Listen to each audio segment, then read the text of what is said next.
Greetings and bienvenue, Midnight Crew. Thank you for returning to this broadcast. And welcome to new viewers joining us for the first time. If you like a video, then feel free to subscribe.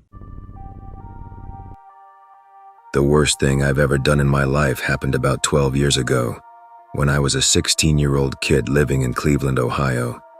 It was the early fall when the leaves were just starting to turn orange and the temperatures were starting to fall, hinting at the freezing chill that was only a few months away. School had just started, but it had been going on for about a month now, so all the excitement of going back and reuniting with old friends had been replaced by the realization that we were captives in a place that only wanted to load work upon us.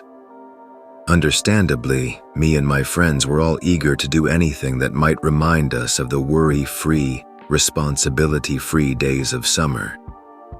Earlier that year, about the time the last school year had let out, one of my friends from work, McDonald's, which some people think is lame, but I always had a great time there, had taught me a technique to make yourself pass out with the help of an assistant.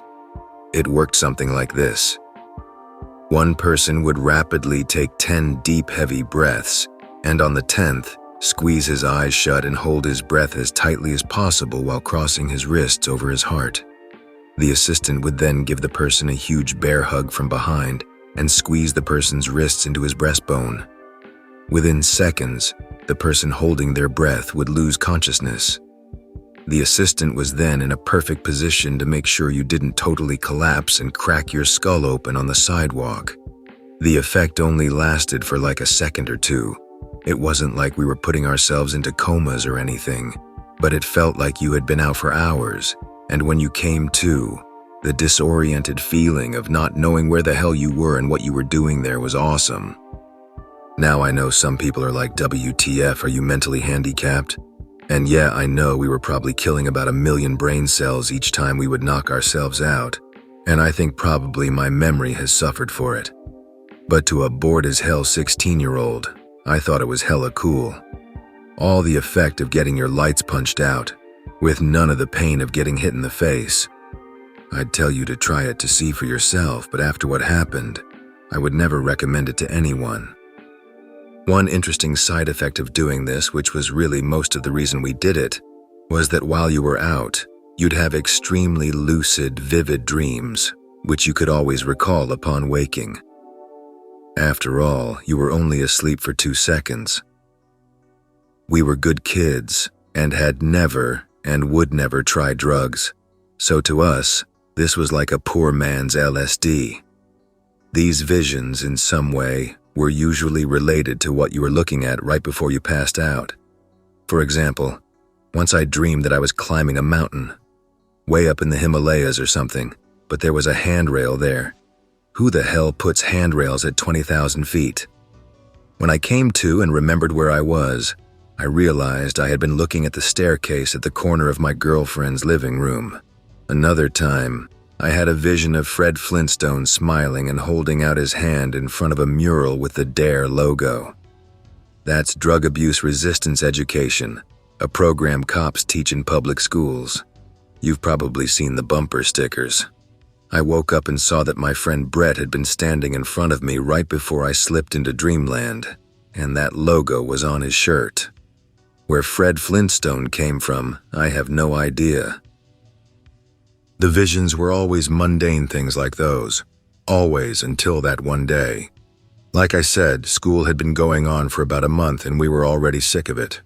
We were hanging out one Saturday in the field, which was really an easement for the electric company to run their high voltage lines.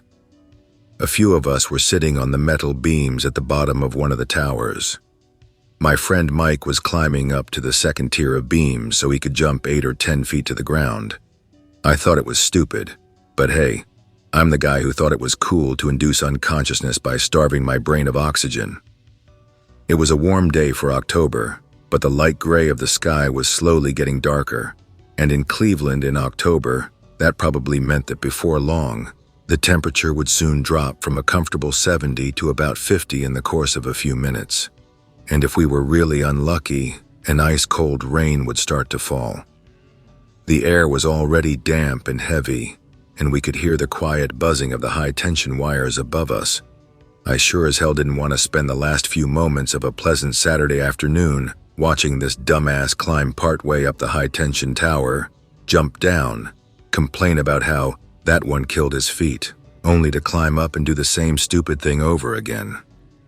"Hey, let's make ourselves pass out," I said. By that time, it wasn't as much fun as it had been in the early summer when we first discovered it, but it was a hell of a lot better than what we were doing. Vince was up for it, so was Richard, but Mike, the guy jumping off the tower, said, "What the fuck are you talking about?" "Holy crap, you haven't been knocked out before?" Vince asked.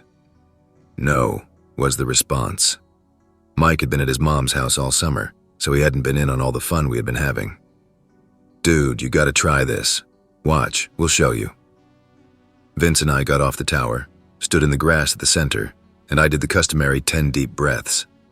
I squeezed my eyes shut and held my breath so hard that if they hadn't been shut, they'd have probably popped out of my head.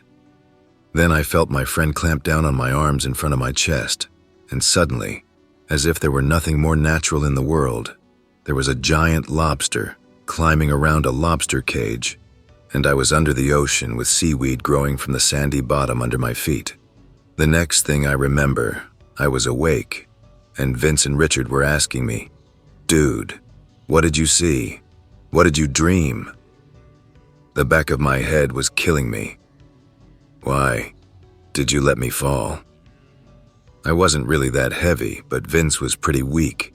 He just stood there looking guilty, and Richard told me he had. "What did you see, though?" he asked.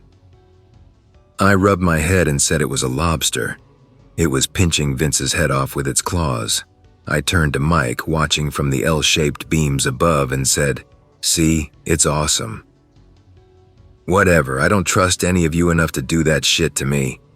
He squinted in the way people do when they're trying to decide if what they're thinking of doing is worth the risk or trouble. He jumped down one last time, got up and said fine once. If only he would have thought a little longer or just flatly refused. He repeated the 10 deep breaths with me as the assistant to make sure he didn't fall. He held his breath and I helped him slip into that other place. It's something I've regretted ever since that. And when I think back on all the things I wish I had done differently in my teenage years. Girls I should have tried for, classes I should have tried harder in, all the things I should and shouldn't have done. Putting him in that bear hug and squeezing him into unconsciousness is the thing I most regret. I felt the dead weight shift from his feet onto my chest, and he was a pretty big guy, but I made sure to let him down easy and not knock his head against the hard-packed earth. Just as I laid him on the grass, he came back. He woke up screaming. "Holy shit, get away, get away, get away!" he screamed as he leaped up to his feet and flailed his arms around his head. We all jumped back, afraid of being hit in his frenzy, but more afraid, so scared we almost shit our pants of what we were seeing. After about 5 seconds, which is about twice the time it normally takes a person to realize where they're at and remember what they were doing, he slowed down. Shit, holy shit. He was breathing heavily, gasping deep breaths and hunched over at the corner of the tower. It's a wonder that in his maddened state he didn't run right into the supports and knock himself out for real. But he just stood there, bent over at the waist, then fell to his knees. With his back turned to us, he started rocking and wringing his hands and muttering to himself. "What the hell did you see?" said Vince. But Mike didn't answer. We approached him slowly, and as we drew near, we could hear him quietly sobbing. In our macho world, that was normally a crime punishable by death, but at the time, of course, we didn't say a word. I reached out a hand to his shoulder, but as soon as I touched him, a touch so tentative and light that he shouldn't have even been able to feel it, he shrieked and jumped away, clanging his back into the corner of the tower. He pressed up hard against it, staring at us with a look of terror in his eyes so real you'd think we were demons from the pit of hell. If ever in those few moments I thought that he was putting on to fuck with us, that look put all my doubts to rest. That and what happened afterwards, of course. None of us said anything, but after about 10 minutes, Mike had calmed down enough that Richard was able to coax him to his feet and lead him back to his house. As I had suspected, the temperature had fallen like crazy in just a few minutes, and just as I figured it would, the freezing cold drizzle started to fall. I told Vince I was just gonna go home and I'd see him tomorrow. We always spent the evenings and rainy days playing Mortal Kombat on our SNES, but he didn't object. I think he probably wanted some time alone to reflect on what horrible thing we had done to our friend, just like I did. The next day I went to see how Mike was doing, but he and his dad were gone the whole day. I asked him later where he went, but he wouldn't tell me. I think it must have been to a psychiatrist because by Tuesday, the next time I saw him, he seemed to be better, if a little zoned out. I figure he got some drugs to calm his nerves, but that's just a guess. I never really found out. Over the next few days, the four of us hung out, and while Mike was quiet, he didn't say anything about what had happened. We just talked about stupid, unimportant stuff. Girls we liked, classes at school we hated. I wish we had said something to him now, though I don't know if it really would have helped. We had no idea what we were facing, and to this day, I still have no clue. But we avoided the subject of what happened that Saturday, and the practice of passing out in general, like it was the plague. It wasn't until the following Saturday that he said anything related to what was happening to him. We were walking down the quiet street of our neighborhood, toward the wooden footbridge that crosses the creek that runs between the houses, separating the development into two halves. I was going on about this hot girl who was a grade above me, and who consequently wouldn't give me the time of day, and he, staring at the ground, walked on with his hands in his pockets. Suddenly, out of nowhere and right in the middle of one of my sentences, he says, "I won't be around much longer." Huh? They'll be coming again tonight, and I don't think I'll be able to keep them out this time. Hey, what are you talking about? Who's coming tonight? The hands, the voices. At this point, I was like, holy shit. I could feel my breathing get quick and shallow, and I felt my face and hands get hot to hear him talk, so matter-of-factly, about some horror that I couldn't even imagine. But I'll never forget that conversation. It's etched into my mind like the stone tablets in the Ten Commandments. I stammered a few times, then said stupidly, "What hands?" At night, I look at the tree out my window. Then it goes black and the hands, dozens, 100 of them, push in against the glass. And what do? I started to say something, but he turned and walked up to his house. He went inside and closed the door. How I wish I would have gone up and knocked. Told him I would have stayed the night. But we were 16, and at that age, guys didn't do that anymore. So I just went home. I didn't even answer the door for Vince when he came over later. When I went to bed, I didn't sleep well, and I was constantly listening to every creak and groan that the house made, listening for the voices of a multitude of children. I normally slept with the curtains open, but tonight I closed them tight. The next day, we learned someone had broken into Mike's house. A police car was there in his driveway, and I about shit a brick when I saw it. Later, my worst fears were confirmed when I learned that it was Mike's bedroom window that had been broken into. He was missing, was all they told us. The cops asked all three of us a ton of questions, and people from the Center for Missing and Exploited Children came and asked us more. I'm sure I looked as guilty as shit, but when I said I didn't know what happened, it was, after all, halfway true. They were looking for some pervert that had abducted Mike. So no matter how hard they grilled me, they couldn't get any information relating to that, of course, so finally they gave up. He was on milk cartons and missing children TV shows, but to this day, his is still an unsolved case. After it was all over, I went to the library to research what happened, because in those days, while the internet was a research tool, it was only for rocket scientists or people who could afford a $5,000 computer. I didn't find much. The closest thing that I think is related is something I only discovered later, in my junior class on world history. Apparently, Egyptian priests used to seal themselves in coffins for just long enough a time to almost die. They would then be resuscitated, so they could relate the things they saw in the netherworld while dead to the other priests. I can only figure that perhaps the electricity in the air, or the weather, made Mike go under deeper than we ever had, and gave him an experience something like what the Egyptian priests had. But Vince knocked me out too, in almost the same spot where Mike was standing when I did it to him. Could he have just been more receptive to the call of that other place?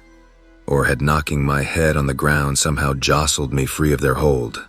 I don't know, and I don't think I ever will, but sometimes it still makes me shiver. It was a week-long field trip to Derbyshire. I was in year 7, so I must have been 12 or 13. We were staying in a large, isolated rural hostel, and it was famous for being haunted by the ghost of some historic person that visited there. My group, about 9 of us, were picked to sleep in the very highest dorm room. It was large and had 5 bunk beds around the outside of the room.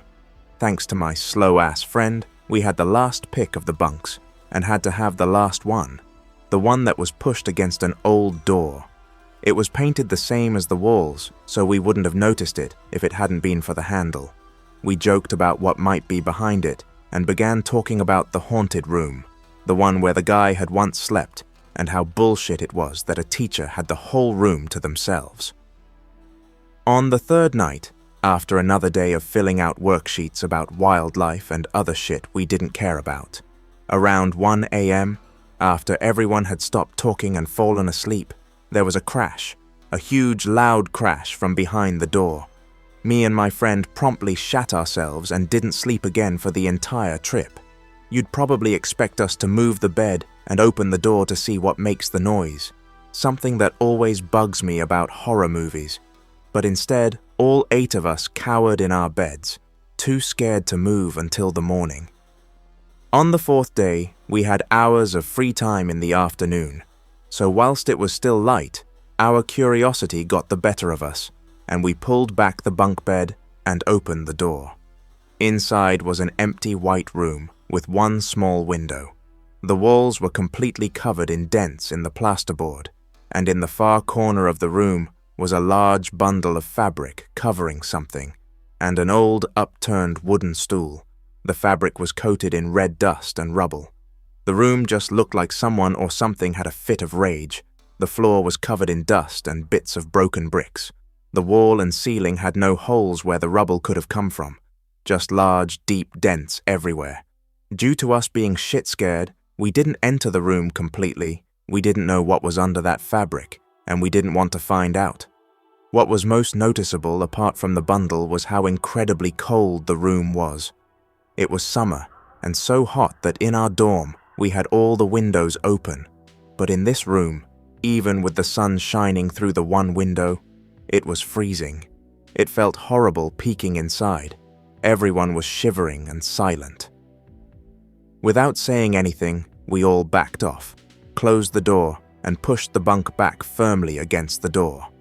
There were no more crashes in the night after we opened the door, but there were several whilst we had breakfast downstairs, sometimes when we were walking up the stairs to the room. At the end of the trip, the teachers joked about how nobody heard or saw anything whilst sleeping in the haunted room. I guess the stories they'd heard had our room confused with the one next door. The digital clock humming quietly on my nightstand was the only sound that my ears could pick up from my surroundings.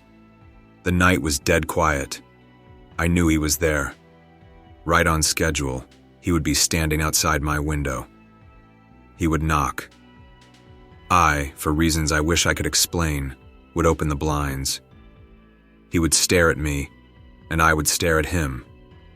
He would leave soon after, and I would stay awake until the sun began to rise. This was our routine. My mind was wandering 1,000 miles away when he first knocked, though my eyes had stayed lingering on the window. I told myself that I wouldn't open the blinds. I told myself that tonight he wouldn't scare me and that I would get the rest I desperately needed. He knocked twice more. I held a pillow over my head and began humming an old song I used to sing in elementary school. He knocked again, and this time he had done it a lot less courteously than he had in the past. It had become a loud thumping noise. I threw the pillow off of my head and opened the blinds. His pale, wrinkly face leered at me. His lifeless black eyes that shone despite their darkness peered into my own. His stringy hair fluttered a little in the wind. He seemed to be breathing somewhat harshly, and though it was hard to determine his mood as anything other than emotionless, I could sense an amount of animosity I had never felt before. After what seemed like hours, he turned around and was on his way. I faced the ceiling and wept. This had been going on for more than a month. I had tried to talk to others about it, but I could never finish my sentences. They'd degrade into quiet mumblings and whimpers.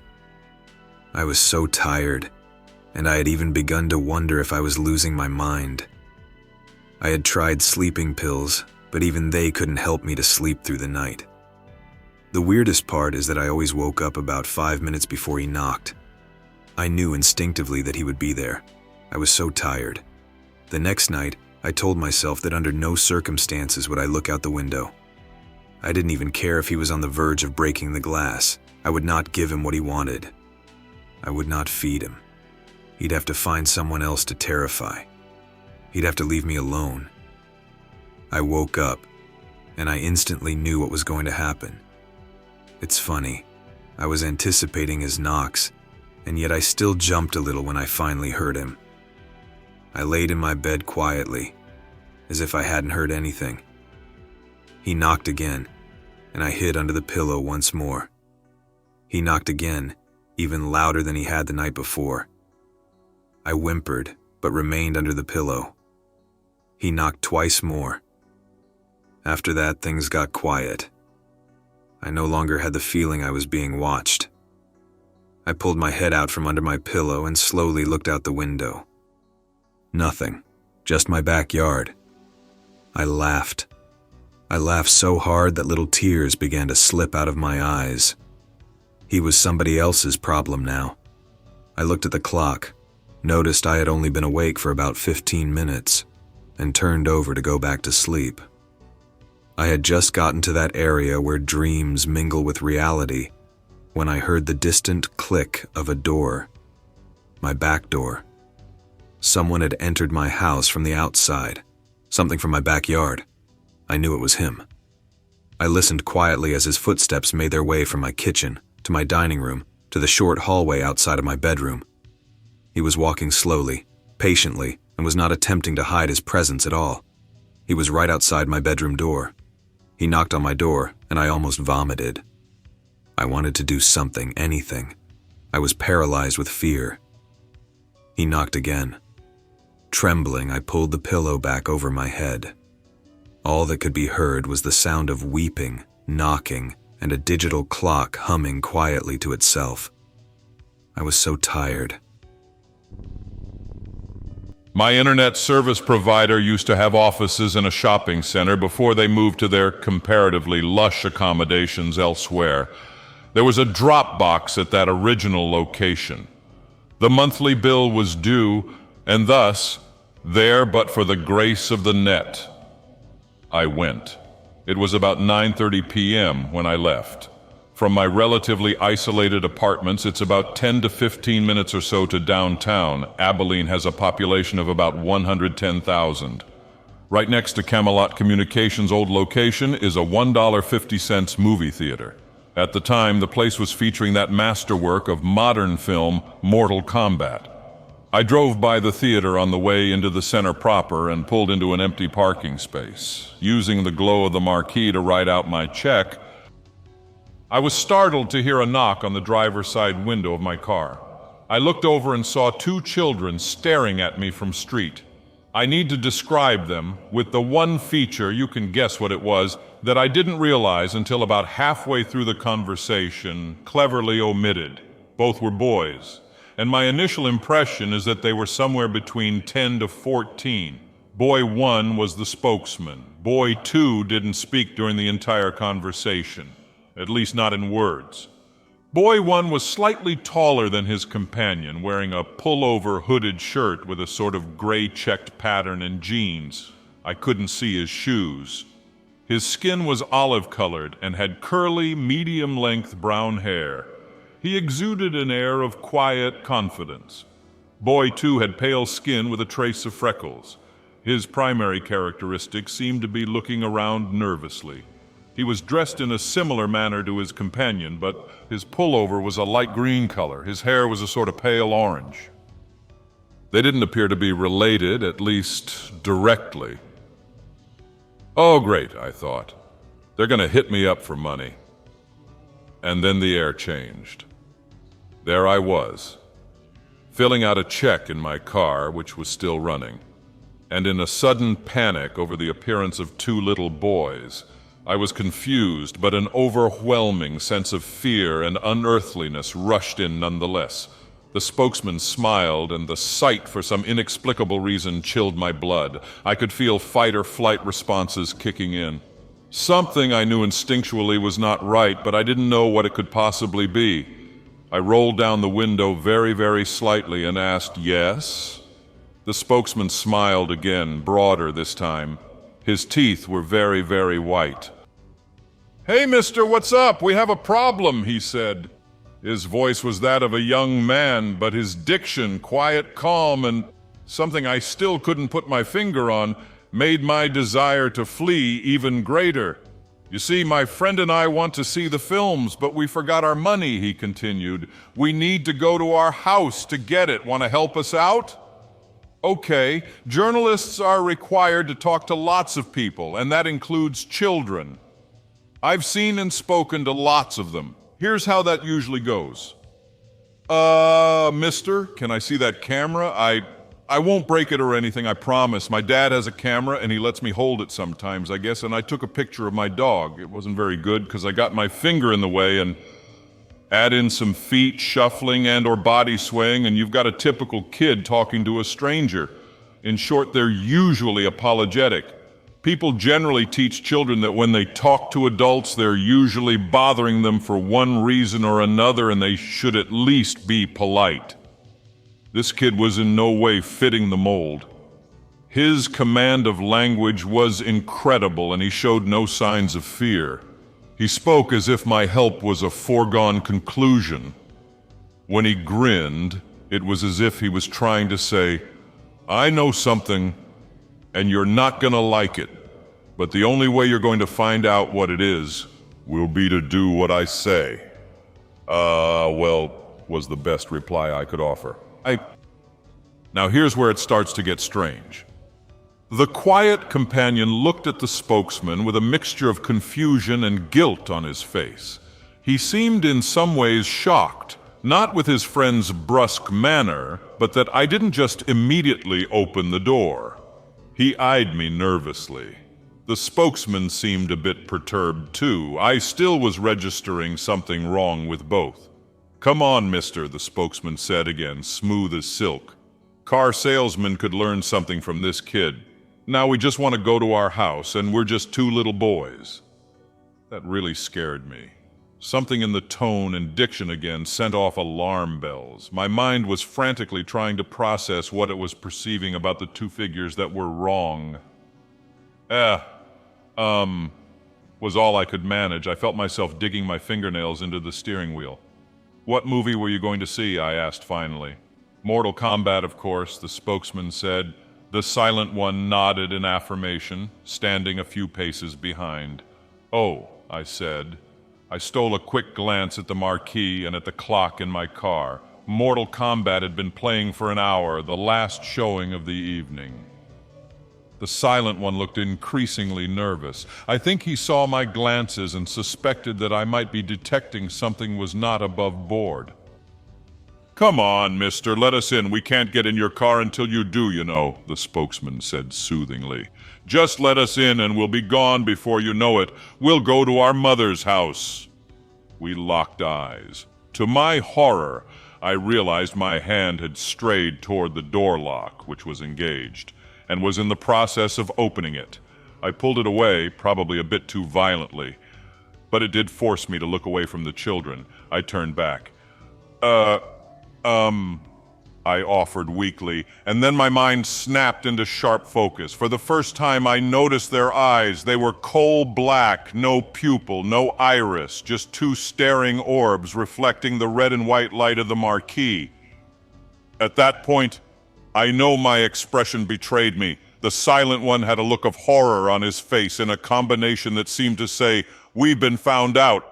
The spokesman, on the other hand, wore a mask of anger. His eyes glittered brightly in the half-light. "Come on, mister," he said. "We won't hurt you. You have to let us in. We don't have a gun." That last statement scared the living hell out of me, because at that point, by his tone, he was plainly saying, "We don't need a gun." He noticed my hand shooting down toward the gear shift. The spokesman's final words contained an anger that was complete and whole, and yet contained in some respects a tone of panic. "We can't come in unless you tell us it's okay. Let us in." I ripped the car into reverse, thank goodness no one was coming up behind me, and tore out of the parking lot. I noticed the boys in my peripheral vision, and I stole a quick glance back. They were gone. The sidewalk by the theater was deserted. I drove home in a heightened state of panic. Had anyone attempted to stop me, I would have run on through and faced the consequences later. I bolted into my house, scanning all around, including the sky. What did I see? Maybe nothing more than some kids looking for a ride and some really funky contacts. Yeah, right. A friend suggested they were vampires, what with the old "let us in" bit, and my compelled response to open the door. That and the "we'll go see our mother" thing. I'm still not sure what they were, but here's an epilogue I find chilling. A close friend of mine recently moved to Amarillo, but at the time this happened was still living in San Angelo. I called him and talked to him briefly. He had 2 friends with him at the time, both professing some type of psychic ability. I started telling him the story, leaving out the part about the black eyes for the kicker. One of the women, we were on a speakerphone, stopped me.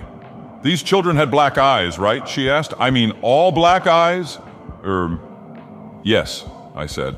I was a bit taken aback. She said.